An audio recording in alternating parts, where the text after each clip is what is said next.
جن کا حضرت محمد صلی اللہ علیہ وسلم سے ملاقات کا واقعہ۔ مکہ معظمہ میں ولید نامی کافر رہا کرتا تھا۔ اس کا ایک سونے کا بت تھا جس کی وہ پوجا کیا کرتا تھا۔ ایک دن اس بت میں حرکت پیدا ہوئی اور وہ کہنے لگا، لوگوں، محمد اللہ کا رسول نہیں ہے، اس کی تصدیق مت کرنا، معاذ اللہ۔ ولید بڑا خوش ہوا اور باہر نکل کر اپنے دوستوں سے کہنے لگا، مبارک ہو، آج میرا معبود بولا ہے اور صاف صاف اس نے کہا کہ محمد اللہ کا رسول نہیں ہے۔ یہ سن کر لوگ اس کے گھر آئے اور دیکھا کہ واقعی اس کا بت یہ جملے دہرا رہا ہے۔ وہ لوگ بہت خوش ہوئے اور دوسرے دن ایک عام اعلان کے ذریعے ولید کے گھر میں ایک بہت بڑا اجتماع ہو گیا تاکہ اس دن لوگ بت کے منہ سے وہی جملے سنیں۔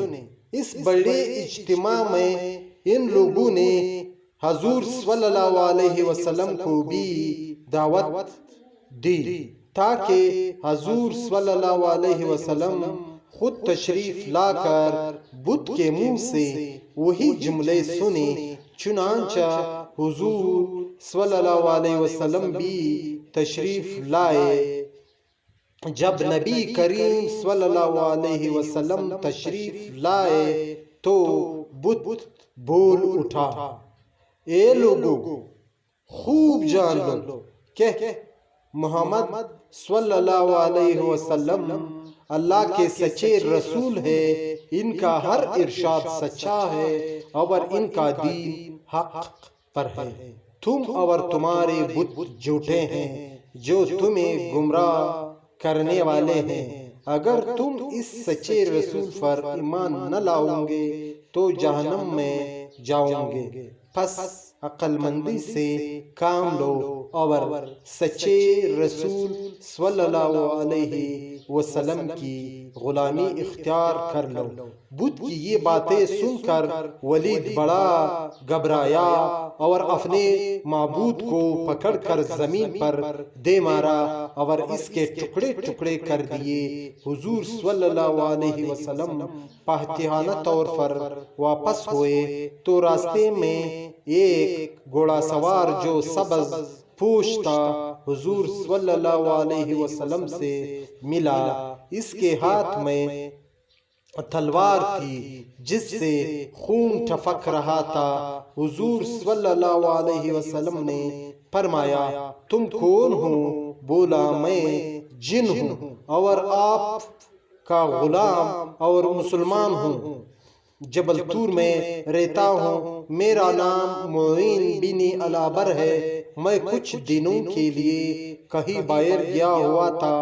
آج گھر واپس آیا تو میرے گھر والے رو رہے تھے۔ میں نے وجہ پوچھی تو معلوم ہوا کہ کافر جن جس کا نام مسفر تھا وہ مکہ میں آ کر ولید کے بت میں گھس کر حضور صلی اللہ علیہ وسلم کے خلاف فضول گوئی کر گیا ہے اور آج پھر وہ یہی بکواس دوبارہ بت میں گھس کر کرنے والا تھا۔ اس سے پہلے وہ آپ کے متعلق بکواس کرتا، یا رسول اللہ صلی اللہ علیہ وسلم، مجھے سخت غصہ آیا۔ میں تلوار لے کر اس کے پیچھے دوڑا اور اسے راستے میں قتل کر دیا۔ پھر میں خود ولید کے بت میں گھس گیا اور جو کچھ کہا میں نے کہا۔ حضور صلی اللہ علیہ وسلم نے یہ قصہ سنا تو بڑی خوشی کا اظہار کیا اور اپنے اس جن غلام کے لیے دعا فرمائی۔ بحوالہ کتاب جامع المجازات۔